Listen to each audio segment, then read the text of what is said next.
Okey, terima kasih Sofia. Baik, tadi Sofia dan Dr. Zuraida ada membincangkan perincian mengenai moral remaja masa kini. Kerana kita tahu masalah moral berkaitan dengan remaja kini sangat membimbangkan. Tapi apa yang penting, bagaimana cara dalam pendekatan yang digunakan untuk membantu remaja yang bermasalah ini. Dan hari ini kami bawakan di studio MHI Encik Muhammad Nizam Samsudin, pengasas Adab Youth Garage, untuk berkongsi pada kita apa antara inisiatif yang dilakukan oleh AYG dalam membantu anak-anak muda ini, terutama dalam golongan B40. Assalamualaikum Cik Nizam. Waalaikumsalam warahmatullahi wabarakatuh. Apa khabar, sihat?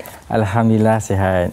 Okey, baik Cik Nizam, kita bercakap mengenai moral anak-anak muda ini, dan Cik Nizam sebagai badan NGO banyak membantu golongan-golongan ini. Jadi Cik Nizam sendiri sebagai golongan yang banyak membantu anak-anak muda yang terlibat daripada aktiviti-aktiviti yang tidak sihat ini. Jadi mungkin Encik Nizam boleh kongsikan bagaimana apa inisiatif yang dilakukan oleh pihak AYG sendiri dalam membantu golongan-golongan ini.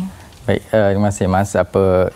Yang pertamanya mungkin saya boleh katakan bagaimana kita bermula lah kan. Sebab sebenarnya kami sebenarnya daripada Angkatan Belik Islam Malaysia ABIM di Bandar Baru Bangi, dan lokasi kami ni memang berdekatan dengan sekolah. Jadi tempat pejabat kami ni depan tu sebenarnya ada playground ataupun kawasan lapang lah. Jadi kita nampak sebenarnya budak-budak ni budak-budak sekolah kan, sebab dia ada sekolah menengah, dia ada sekolah rendah, sekolah Jalan 2 dan sekolah kebangsaan Bandar Baru Bangi tu. Budak-budak ni banyak melepak kat situ sebenarnya kan, tanpa pengawasan kan. Yalah, cikgu pun banyak urusan lain dekat sekolah, jadi pihak polis pun mungkin ada banyak urusan lain. Jadi kita nampak benda tu terbiar.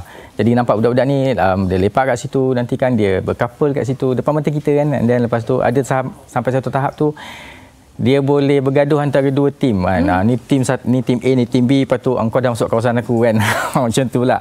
Jadi itu memang kita terpaksa masuk campur, dan itulah bermulanya kita melihat isu sosial ni begitu penting dan rumit dan perlu diselesaikan dengan cara yang baik. Dan bermula dari situ jugalah kami mula menggerakkan tenaga-tenaga muda sebenarnya kan, yang mungkin lepasan universiti, masih dalam universiti, untuk bersama dengan kami sebagai sukarelawan. Kami bermula di Bandar Baru Bangi, dan itulah tempat kita yang pertama. Macam mana nak menjalankan benda tu, memang kita banyak menggunakan dana kita sendirilah. Dan alhamdulillah sekarang kita dah ada 6 center di seluruh Selangor. Daripada 6 tu 4 di kawasan PPR, yang macam mana yang kita nak target sasaran kita ni kan, B40. Jadi berbezalah, maksudnya kalau B40 dan juga penduduk yang di Bandar Baru Bangi ni yang kebanyakannya boleh saya katakan M40 kan, berbeza dia punya pendekatan. Jadi apa yang kita buat, sebenarnya peringkat kita ni bukanlah kita tahu semua benda kan, tapi sebabnya kita ni dah bersama dengan masyarakat dan komuniti, jadi kita tahulah the way how atau the know how tu kan. Cuma ni implementation dekat group B40 ni berbeza sikit. So nak beritahu tentang berbeza je juga golongan anak-anak remaja di PPR ni jugalah, maksudnya pendekatan yang kita ambil pun perlu berbeza, kerananya background mereka juga berbeza.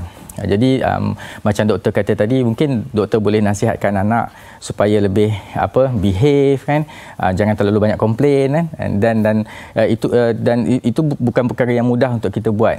Dan kita perlu ingat yang grup P40 ni mereka ni bekerja, dan mereka bekerja ni pula dia bukan satu kerja macam kita lah kan, dia kerja sampai 2 atau 3 pekerjaan. Betul. Saya boleh katakan ada kes yang sampai dia keluar pagi, dia balik malam, dia balik dah subuh dah. So dia siapkan anak dia pergi sekolah aja, dan tak ada masa bersama dengan anak. Apatah lagi untuk bercerita dengan lebih dalam seperti mana kita ni lah yang biasa ni. Betul, baik. Sebenarnya perkongsian bersama anak-anak tu yang paling penting sekali lah dalam membantu mereka terlibat dalam masa-masa ini. Baik, Encik Nizam, selaku seorang yang selalu turun padang melihat sendiri permasalahan sebegini. Jadi pada pandangan Encik Nizam sendirilah, apa penyebab utama yang menyebabkan mereka ini, anak-anak remaja ini, terjerumus dalam masalah-masalah negatif ni? Terus terang katakan suasana rumah tu sendiri. Suasana rumah tu sendiri. Sebab rumah flat atau rumah PPR ni kurang lebih penduduknya lebih kurang 5,000 orang macam itulah, padat. Dan boleh kata 50 ke 40% ke 50% tu adalah anak-anak bersekolah. Jadi bila anak-anak sekolah ni dia macam kita waktu kecil dulu kita mak kita selalu cakap kawan baik-baik, jangan pilih salah kawan kan. Tapi bila mereka ni satu kawasan perumahan yang sama. Dia akan kongsi taman yang sama, dia kongsi koridor yang sama, tangga yang sama. Jadi mereka jumpa setiap hari. Jadi itu menyebabkan mereka ni susah nak melihat mana satu kawan yang boleh diikut, mana satu kawan yang jangan diikut. Jadi suasana itu menyebabkan mereka ni mudah terpengaruh dengan kawan. Banyak yang kita lihat anak-anak ni ataupun adik-adik kita ni yang masih bersekolah ni bukannya diorang ni tak pandai, diorang pandai sebenarnya. Tapi disebabkan pengaruh kawan menyebabkan mereka ni daripada tak rebel tu jadi rebel. Jadi dia memilih kadang-kadang kawan tu kata sebab dia nak kawan dengan kawan tu, jadi kawan tu pula hari tu tak nak pergi sekolah.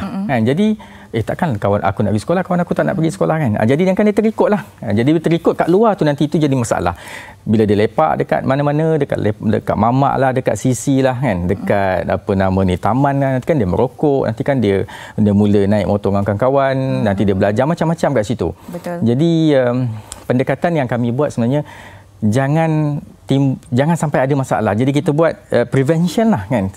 Sebab itu kita buat center di PPR ni. So center ni kita buka setiap hari. Daripada petang pukul 3 petang sampai 10 malam. Dan kita ajak budak-budak ni masuk. Dan tidak sekadar masuk sebab dia bila masuk ni pun ialah center kita bukanlah besar, kecil je.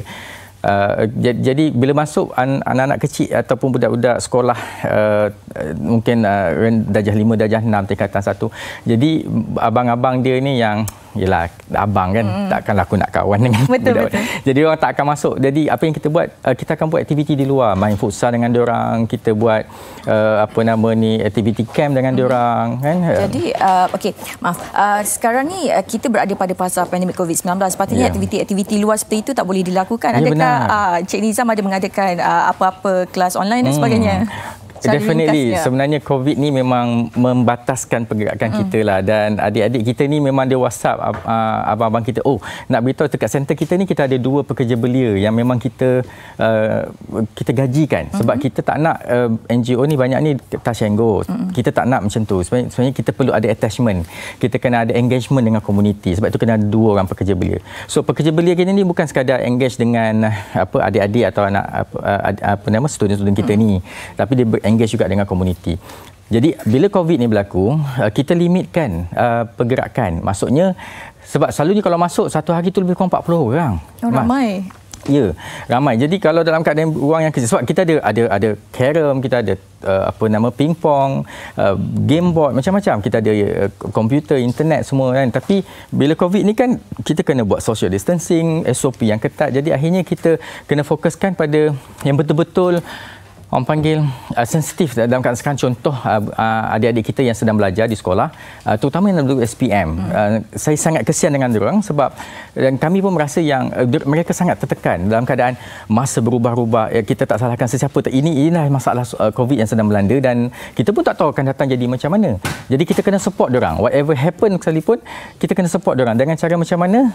Terpaksalah ada yang dikorbankan. Maksudnya daripada 40 orang tu mungkin hanya 10 orang je kita bagi masuk. Itu pun kita tetapkan programnya. Itulah kita buat kelas online. Okey, baik. Itu dia antara inisiatif yang dilakukan oleh AYG dalam membantu anak-anak remaja yang bermasalah ini, terutama dalam kita berada sekarang pada fasa pandemik COVID-19. Baik, terima kasih sekali lagi Encik Nizam kerana sudi bersama-sama kami di Malaysia hari ini untuk berkongsi perincian yang cukup menarik sekali. Okey, baik Encik Nizam, sedikitlah sebelum kita mengakhiri perbualan kita kan, saya nak tanya.